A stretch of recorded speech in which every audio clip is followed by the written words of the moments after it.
Muy amable, muchachos. Estamos en Yom Kippur, 5782. Hoy es el día más solemne de nuestro calendario. Es el día en el cual tenemos toda una serie de oraciones donde pronunciamos una serie de faltas que pudimos haber cometido durante todo el año, algunas sí, algunas no, algunas no sabemos.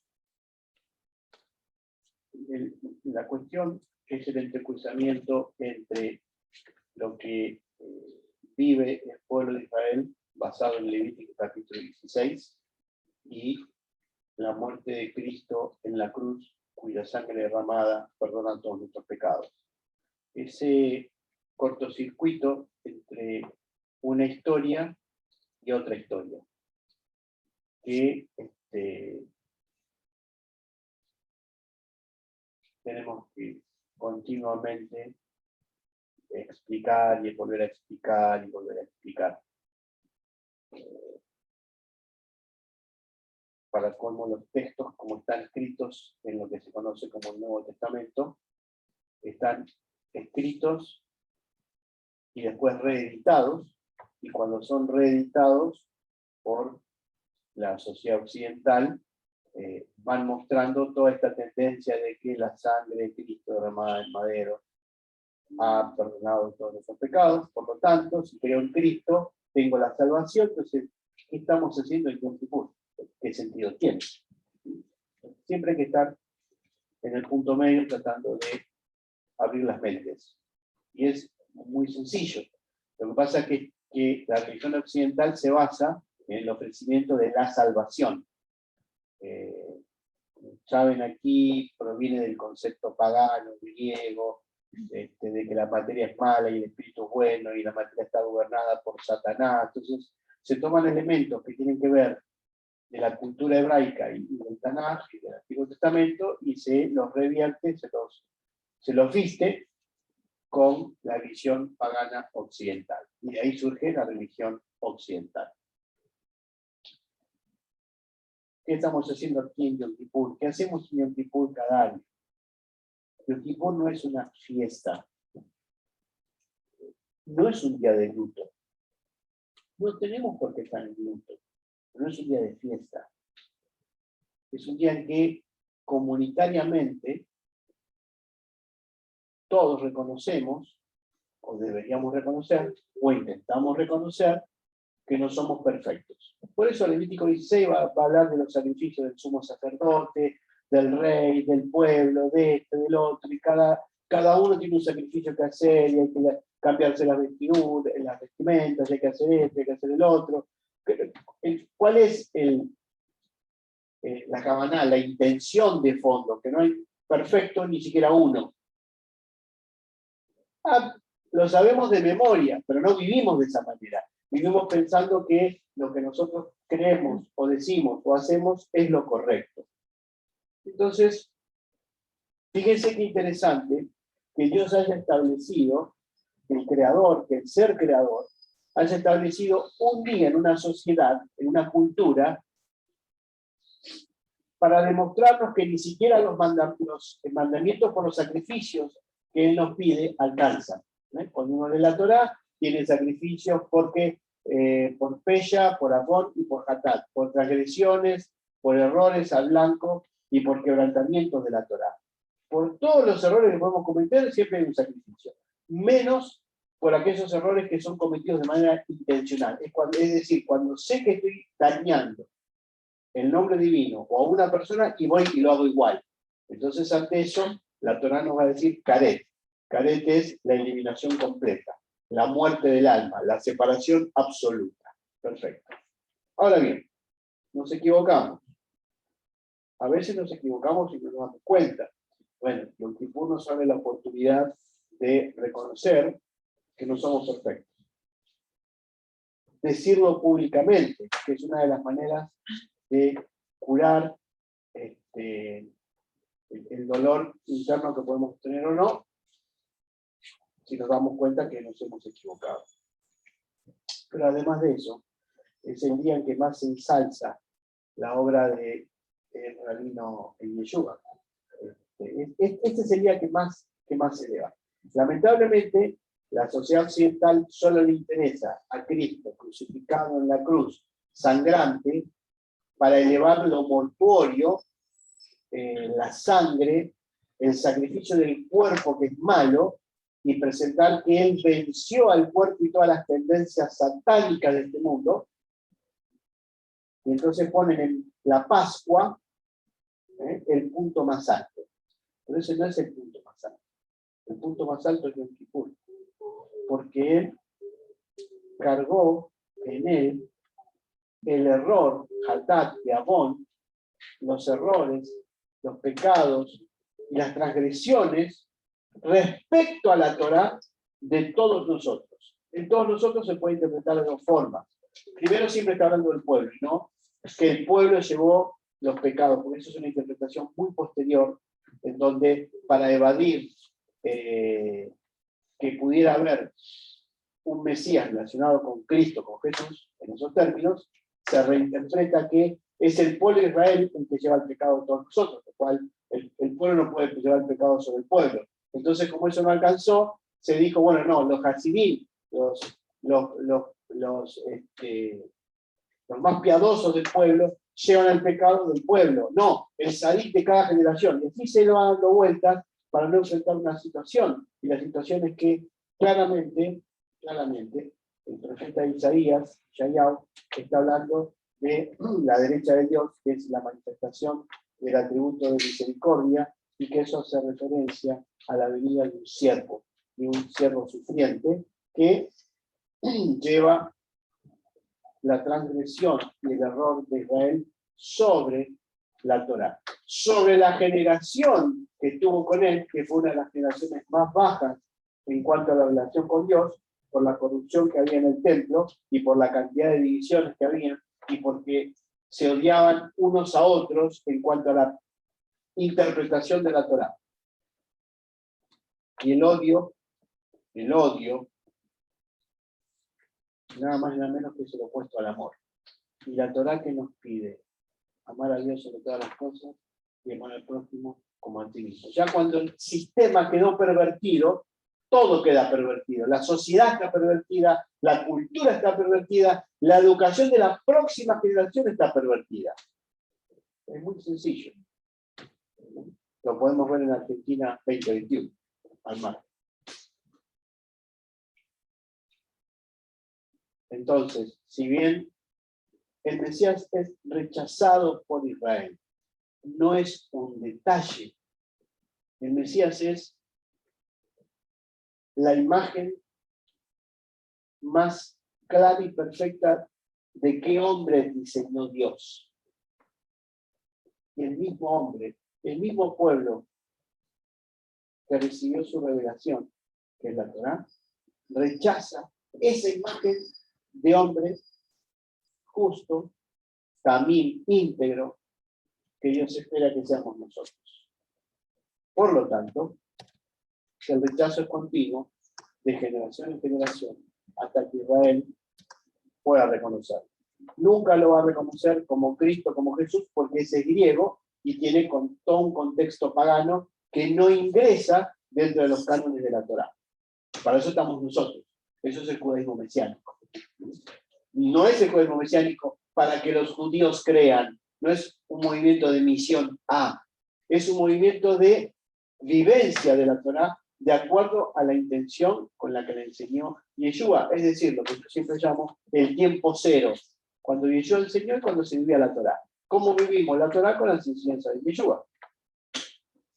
Y hoy estamos aquí, en Yom Kippur, estamos en comunidad, porque estamos hablando de que hemos quebrado la Torá. ¿Voluntaria o involuntaria? Fíjense qué interesante, que la muerte de Yeshua aconteció en el madero. Pésimas traducciones, reinterpretaciones, ediciones y cambios paganos en la cruz. Claramente, Hechos capítulo 13 dice que fue colgado en el madero. No es un cambio de palabras, es un cambio de concepto. Madero, la traducción al español, proviene del griego, que proviene del hebreo ex, árbol. Árbol. Árbol. ¿Cuál es la primera vez que aparece la palabra árbol en la Torá? Etz Haim, el árbol de la vida, y el árbol de la muerte. Y el árbol del conocimiento del bien, y el árbol del conocimiento del mal. ¿Cuál fue el error del hombre? Hizo descompaginar la creación de Dios. Cuando comió, cuando incorporó así el árbol del conocimiento del bien y el mal, el ego, el yetzirah, el impulso del mal. Entonces, ¿dónde fue puesto el hombre ideal, el ser ideal, en el árbol del conocimiento del bien y del mal? Es decir, mi yo, el yo, lo que nos separa de la divinidad. También la Torá dice que el hombre colgado en el madero debe ser descolgado y no puede pasar la noche así. Es decir, cuando termine el día tiene que ser bajado de allí. Que fue lo que pasó con Yeshua, porque ya empezaba el Shabbat y todo. Bien. Esa muerte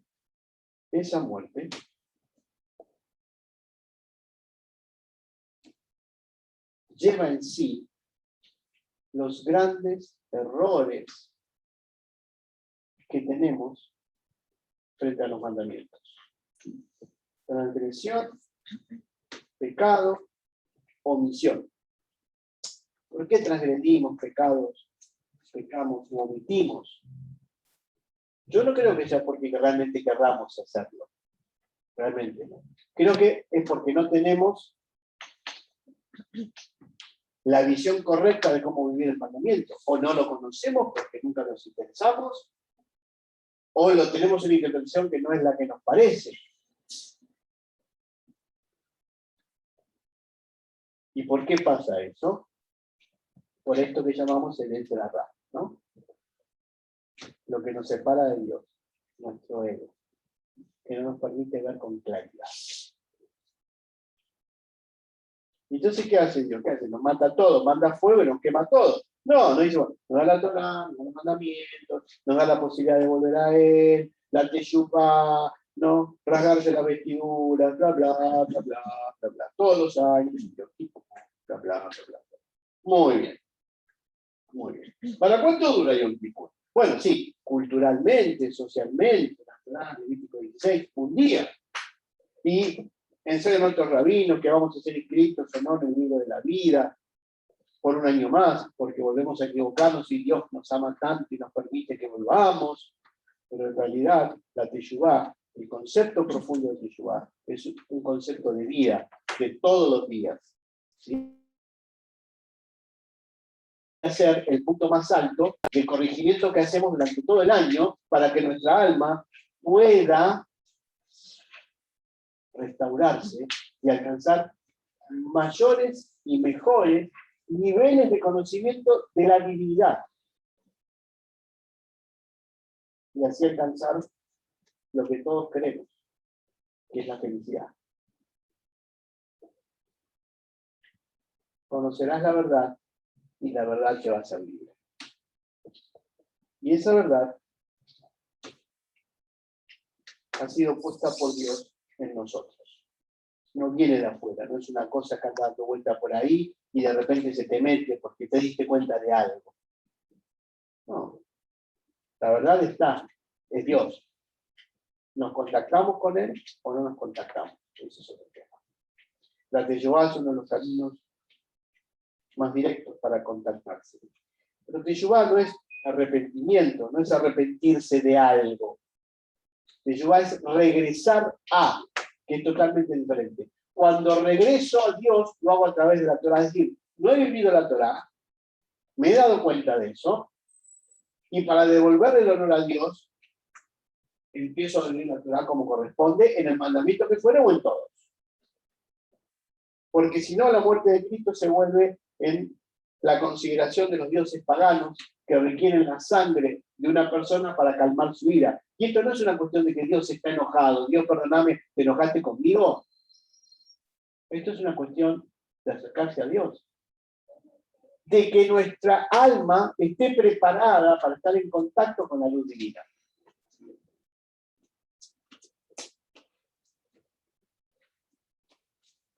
Uno de los aspectos que más separa el alma de la divinidad es la falta de perdón a otros.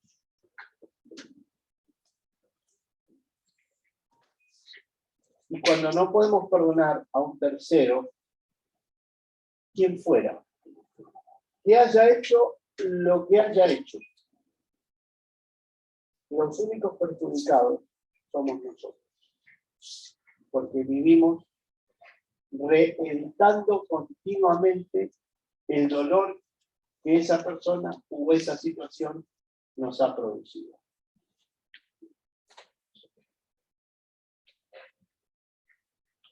Como siempre les digo, perdonar no significa bajar la guardia.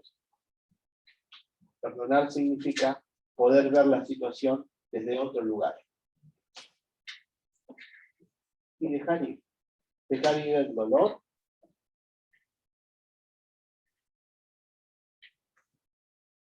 Dejar ir el odio.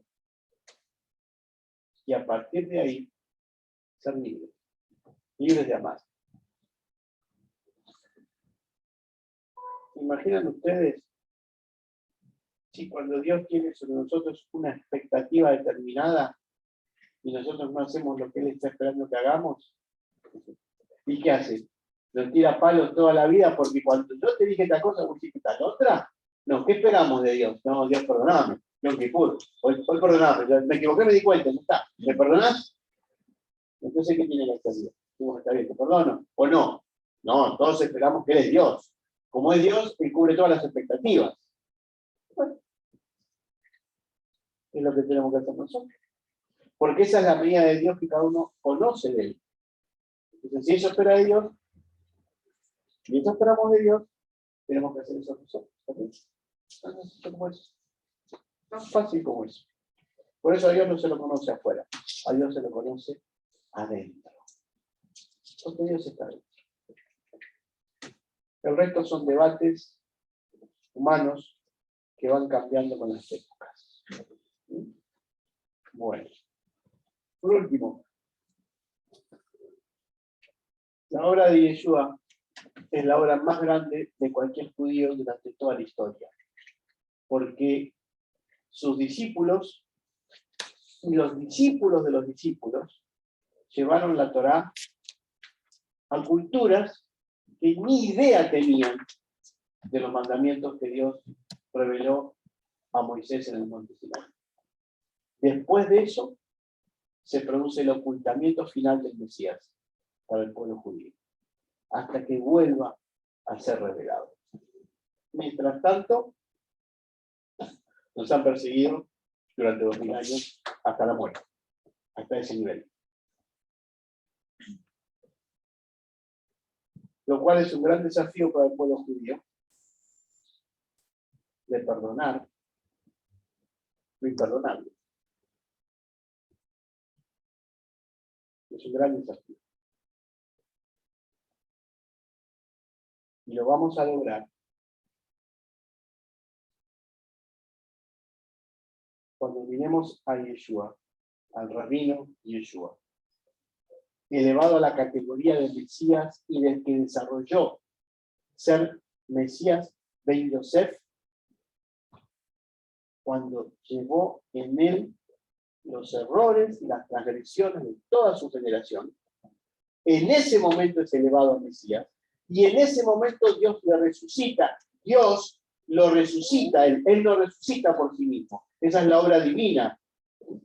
Ezequiel capítulo 37. Es Dios el que resucita, no es el hombre el que llega a resucitarse a sí mismo. Y tampoco pudo haber sido un Dios porque murió en la cruz. Si murió no puede ser Dios. O murió o era hombre, o era Dios. Y si no, muere Dios. Es una cosa que no tiene ni para atrás ni para adelante.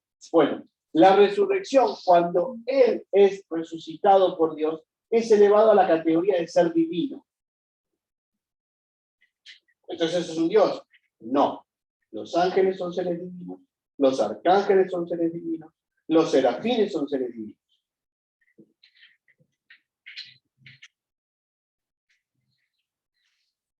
Él es la imagen perfecta de quién tenemos que ser todos nosotros, aquí abajo, en este mundo físico, donde hay bien, donde hay mal, donde hay enfermedad, donde hay curación, donde hay problemas y donde hay soluciones.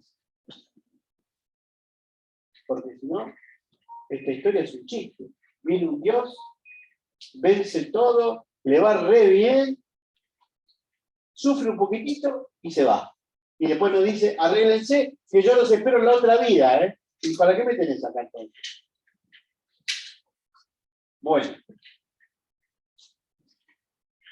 Esa resurrección es la unión entre el mundo físico y el tercer cielo.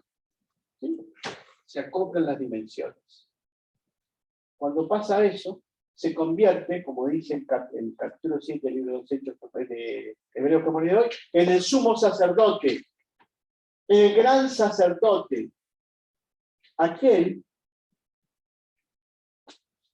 cuya muerte nos ha salvado. Oh, ¿hemos caído en el cristianismo de nuevo? No. Porque para que su mérito nos alcance, sería 53, tenemos que vivir la Torá como Él la enseñó. Y esa es nuestra responsabilidad. ¿Y por qué somos sacerdotes? Porque está en el templo del tercer cielo. Y entonces, en el tercer cielo que hay sacrificios, ¿Dios quiere que se sigan sacrificando animales? No. Es el lugar de la intención, de la acción.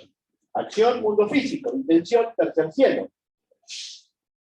Nos va purificando la intención de cómo vivimos todos los días nuestra relación con Dios en función de lo que Él nos ha revelado en su Torá. Y ahí se convierte en el mediador, es decir, el que nos ayuda, el que nos toma de la mano y nos va llevando por este mundo que a veces parece demasiado oscuro y otras veces nos resulta demasiado feliz. Depende de las circunstancias que nos toquen.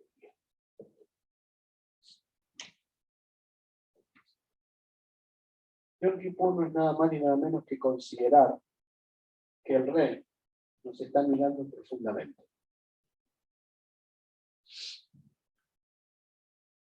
Las cosas ocultas son para Dios.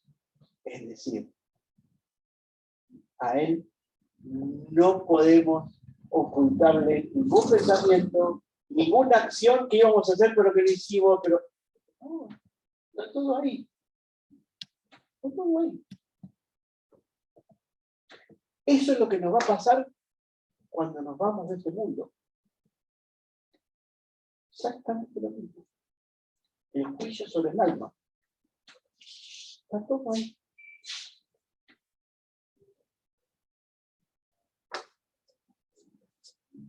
Y ahí dependemos del amor divino, de la consideración divina, de la indulgencia divina. Hagamos el mejor esfuerzo para que nuestra alma esté en sintonía con la divinidad, para que podamos cumplir cada uno la misión que vino a traerlo a esta encarnación, en este tiempo, en este lugar, en esta época. Hagamos lo mejor para que el mundo que cada uno construye alrededor de sí mismo sea el mejor mundo posible. Y consideremos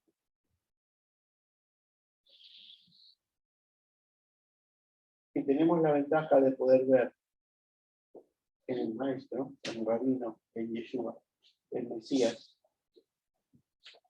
un espejo como para tomar las mejores decisiones posibles, más allá de nuestro ego, que es el árbol del conocimiento del bien y del mal. Y por último, y más allá de que nos rasguemos la vestidura y pidamos perdón, y hagamos esto, y hagamos el otro, Lo más difícil es reconocer que nunca vamos a ser perfectos. Lo cual no es lavarse las manos. Eso es un concepto adolescente. El adolescente, ¿qué es lo que hace? La culpa es del otro, pero el éxito es mío. El adolescente siempre busca que el otro sea el responsable, porque vos. Pero cuando hay un éxito, porque yo. Lo hice bien. Bárbaro. Salgamos de la adolescencia y pasemos a la madurez. La responsabilidad. La responsabilidad. Nunca vamos a ser perfectos. No nacimos para ser computadoras. Pero hagamos el mejor esfuerzo posible para ser lo más parecido a nuestra autoridad, la cual es Yeshua, el rabino y el Mesías. Akimato va para todos. Muy bien. ¿Y alguien quiere vender?